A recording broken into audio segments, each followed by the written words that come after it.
A melhor forma que a Flisme em Casa encontrou de realizar essa oportuna homenagem a Clarice Lispector foi dando-nos a oportunidade de ouvir uma das suas mais reconhecidas críticas, autora de duas fundamentais biografias sobre Clarice, Clarice, Uma Vida que se Conta, de 1995, Clarice, Fotobiografia, de 2008.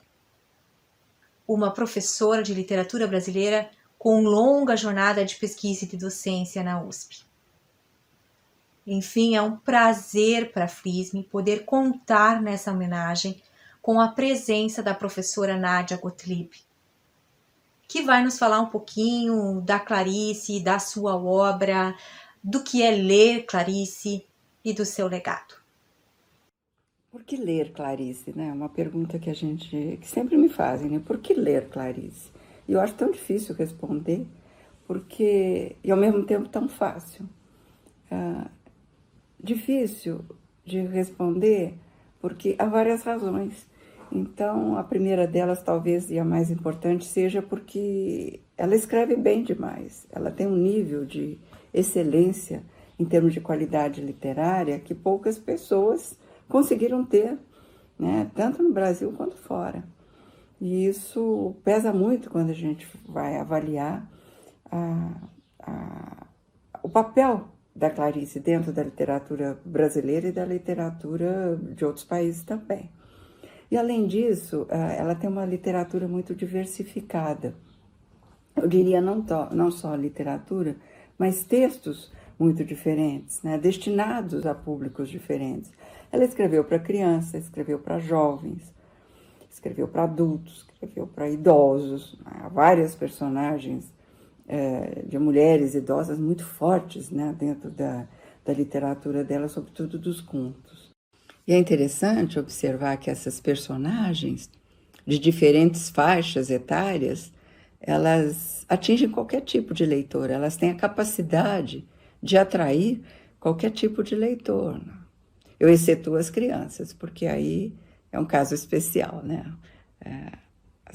A literatura infantil realmente é destinada a um público especificamente infantil, embora eu adore as crianças. Os textos, os 4 livros dela, que ela escreveu para crianças. Então, eu acho que há pelo menos dois, vamos dizer assim, suportes, né, que justificam ler Clarice. Um é a excelência do seu nível, né, de discurso literário e a diversidade da sua produção, na medida em que ela escreveu não só para um público diferente, né, diversificado, mas também escreveu utilizando diversos gêneros narrativos, né, e não literários também. Ela escreveu contos, escreveu crônicas, escreveu romances, escreveu novelas que a gente poderia considerar romances curtos, no sentido mesmo de romances curtos. Escreveu páginas femininas, 450 páginas femininas, a Cida Nunes conseguiu reunir. E muitas cartas, e cartas literariamente bem construídas. Há certas cartas que ela escreve para as irmãs quando estava em Berna, com o marido diplomata, que são verdadeiras crônicas, né? Crônicas, às vezes literaturas de viagem. Então, sabe, esse discurso da intimidade também faz fronteira com vários outros discursos, acaba sendo um texto potencialmente muito forte do ponto de vista literário. E é uma literatura muito instigante, ela prende o leitor, né? Há algum tipo, né, alguns leitores que leem com o pé atrás, sabe? Mas eu acho que toda leitura, no fundo, é uma entrega. É uma entrega. Você tem que se deixar levar pelo texto e depois se afasta para fazer crítica, para fazer, sabe, uma crítica até de cara valorativa, judicativa. Então, essa fase pós-leitura, tudo é permitido, mas no momento, vamos dizer assim, dessa duração, né, do processo da leitura, é preciso se deixar levar, sobretudo quando você lê Clarice, né? Não com os realistas. Quando a gente lê Machado, a gente tem que ser esperta. A gente tem que ser esperta e seguir Machado, que sempre olha assim com aquela, sabe, aquele olhar maroto de que está enxergando coisas que a gente deve enxergar, geralmente ligadas a uma crítica social. A Clarice faz crítica social, mas ela faz de dentro para fora. Né? Ela mostra, parece que ela experimenta a indignação nas entranhas, né, do seu próprio corpo físico, mental. É um outro tipo de encarar essa crítica. Eu lembro, por exemplo, uma crônica que se chama As Crianças Chatas, né? Que é quando ela faz acaba sendo uma denúncia da fome. É a mãe que não consegue fazer a criança dormir porque está com fome. E ela fala, dorme, né? Dorme, vai ficando até irritada com isso. Mas o que a crônica traduz eu estou indignada com essa situação em que as pessoas passam fome. Então existe também a crítica social, mas é um outro tipo de crítica. A Clarice dizia que a gente que costura para fora e que costura para dentro. Tem essa expressão no interior, né? Sobretudo quando as costureiras tinham certo prestígio. Hoje o prêt-à-porter parou com isso. Mas antigamente eu fazia muitos vestidos com costureira, que no caso era minha avó, que costurava muito bem. Não costurava para fora, mas costurava para mim. Então, a Clarice dizia, eu costuro para dentro. Quer dizer, aquilo que eu digo vem das entranhas, né? E se dirige também à intimidade, muito à intimidade profunda daqueles que leem. E daí, uma consequência natural da sua literatura, de ser instigante, né? Que regiões do leitor ela atinge? Em que ela me toca? Aí vai depender de cada um. Vai depender de como cada um vive a experiência dessa literatura. Alguns textos que são mais simples. Por exemplo, alguns contos que ela escreveu, imagina, quando tinha 19 anos, em 1940. Então, eles têm uma ossatura episódica mais forte. E então, são mais simples mesmo do ponto de vista da estruturação. É o caso, por exemplo, vou dar um exemplo só, de um conto que se chama A Fuga. É uma mulher que vive com o marido há 12 anos. Daí ela fala, ai meu Deus, 12. E aquilo já não está ficando muito bom. Então, ela quer sair, ela quer ir embora. Ou seja, diga-se, rompeu uma relação. Ela sai e dá um passeio pela cidade, vai até o porto, vê um navio, quer embarcar. Aí ela toma consciência de que não tem dinheiro. E volta para casa.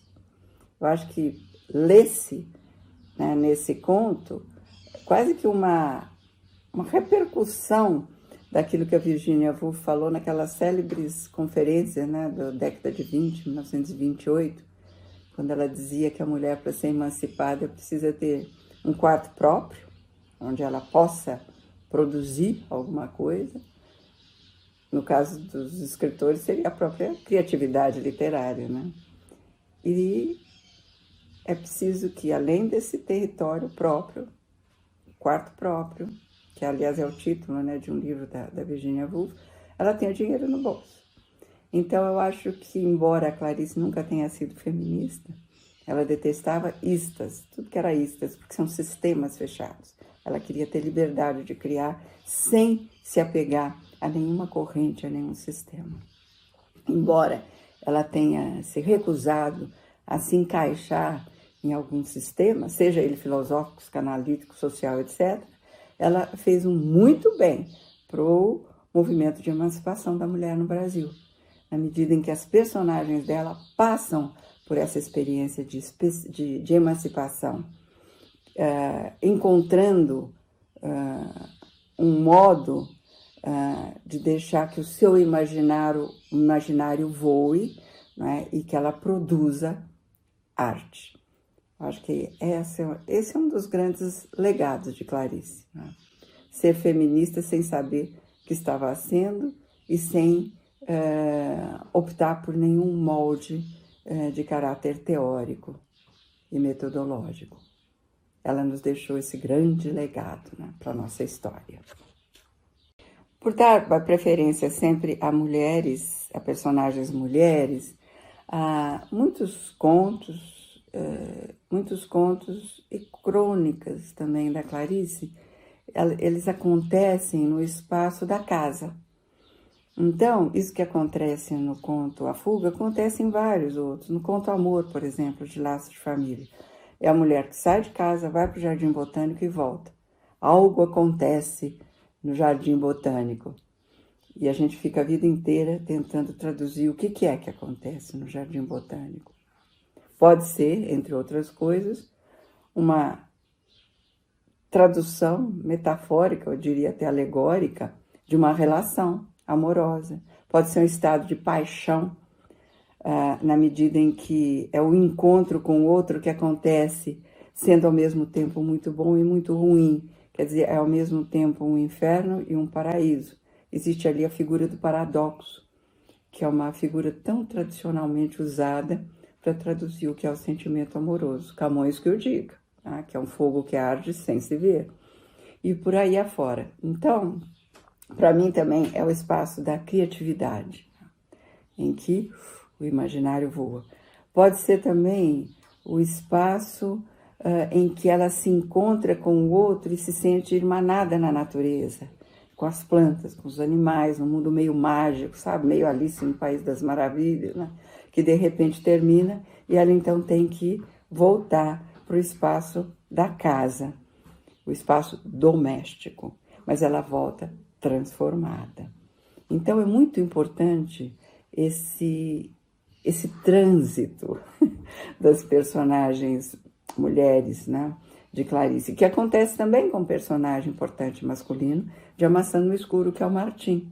Quer dizer, por outras vias, mas também, vamos dizer assim, partindo de uma experiência extremamente semelhante, a Clarice propõe para Martim esse mesmo